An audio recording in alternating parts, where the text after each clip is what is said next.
So wow, this is the Game of Thrones Season 7, Episode 6 recap. Want to call this episode the Not So Magnificent 7 because the idea to go to the north of the wall to retrieve a white was truly suicide. Pretty idiotic. But that's what good old storybook heroes do, right? My good Lord have mercy, I don't know where to start. Once again, like always, I'm going to jump around a bit all over the place, but try and stay with me. What I will say is this season has been very impressive as far as cinematography, good Lord, cinematography and their locations that they shoot at.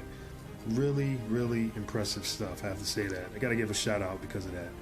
But let's start off at Dragonstone. Now, if you notice in the beginning of the episode when Tyrion is at the Dragonstone map, you can see the three different house table pieces, Lannister, Stark, and Targaryen, pushing north of the wall. I love that shot. I don't know if a lot of people caught that. But I'm hoping that's a nod to the season finale, that they will all work together to kill the Night King. But we shall see. I don't know. This season finale is going to be very interesting, to say the least. But continuing on, bro. The lines they gave Tormund in this episode were epic. Between the convo he had with the Hound and saying, "Looks like we're both kissed by fire just like your face there," and his suggestion of how to stay warm north of the wall after Gendry asked, which was, "Walking's good, fighting's better, fucking's best." How great were those lines? Then he also had a line to Jon Snow saying how many of these people have to die because of your pride. But it was an acknowledgement back to Mance Rayder from season 4. So in my opinion, that means Jon Snow, you gotta bend the knee.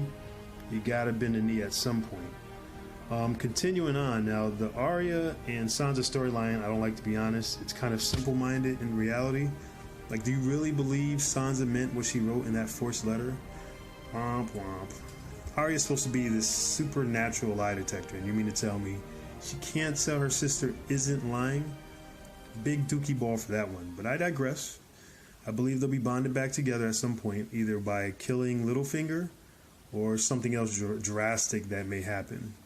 The show is throwing a lot of curveballs in those regards. I did love the scene with Sansa discovering the bag of faces. I was like, wait, what? We actually get to see a literal bag of faces? I was cracking up. But the great thing about that scene is I believe that's another reminder to the audience that we'll get to see Arya use a face in the season finale or most likely during season 8. I'm hoping Littlefinger gets killed soon, but, we don't know. We'll see about that. But Arya as a little assassin going forward should be very, very, very good to see. And I'm sure she's going to be pretty badass coming up. Now, I'll continue on once again. Now, the scene with the White Walker and the small group of whites. Pointless scene for some, but good to explain to the audience how they can overcome such a massive dead army. Kill the White Walkers, and the whites are powerless. I'm not mad at that. Sometimes you have to drop reminders to your viewing audience because most truly get wrapped up in the story, especially when things seem hopeless. So it's kind of good to remind them that, hey, this is a way to defeat that big army. Now let's move on to the main battle, the main event. Man, that battle was pretty clinch fist epic. The Hound starting everything off by throwing a rock, which didn't reach any of the whites. And then they instantly recognized that, hey, it looks like we can walk across towards them, which was kind of funny to me. Then you have Tormund basically looking like his time on the show was up. Then the Hound, mind you, the same guy who was poking at early in the episode, saves his ass, along with others, right before he's almost plunged into those frosty north of the wall waters. Then the epic fight of hopelessness begins. But surely starts to consume them little by little. I mean, the sheer numbers the whites had were just overwhelming. And I believe we didn't even really fully see the full army that the Night King has, if you really think about previous seasons and when they did show his army. But then all of a sudden, the sky lights up over Jon's head and Dany flies in with Drogon, Rhaegal, and Viserion.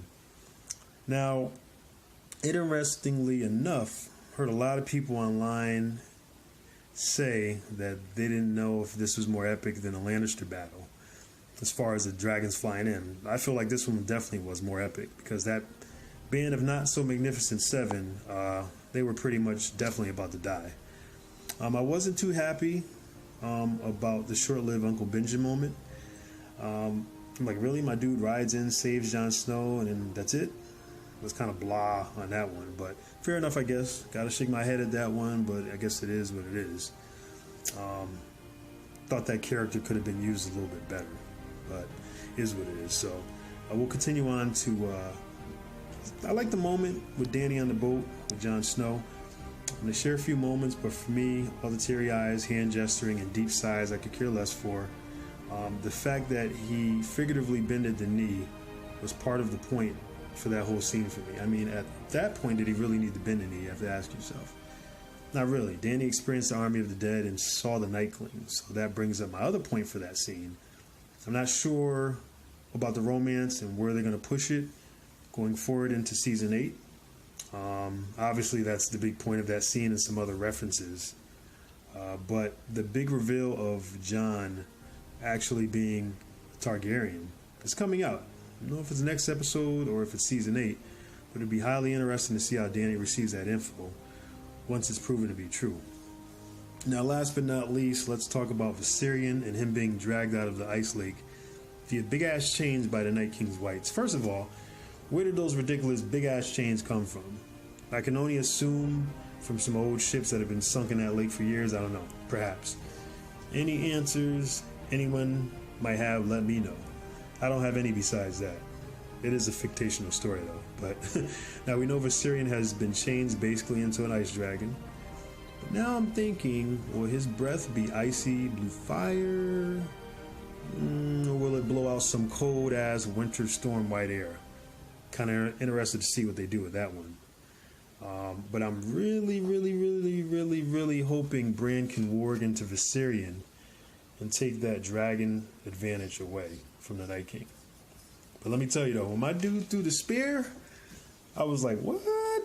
Damn, homie. This dude's got crazy accuracy. I was like, geez, it must be some sort of supernatural focus or something. I mean, I can't figure it out. But I will say, I figured as soon as that turned polar bear earlier on in the episode, attacked the group, that was a bit of a foreshadowing that one of Dany's dragons would be killed and eventually turned.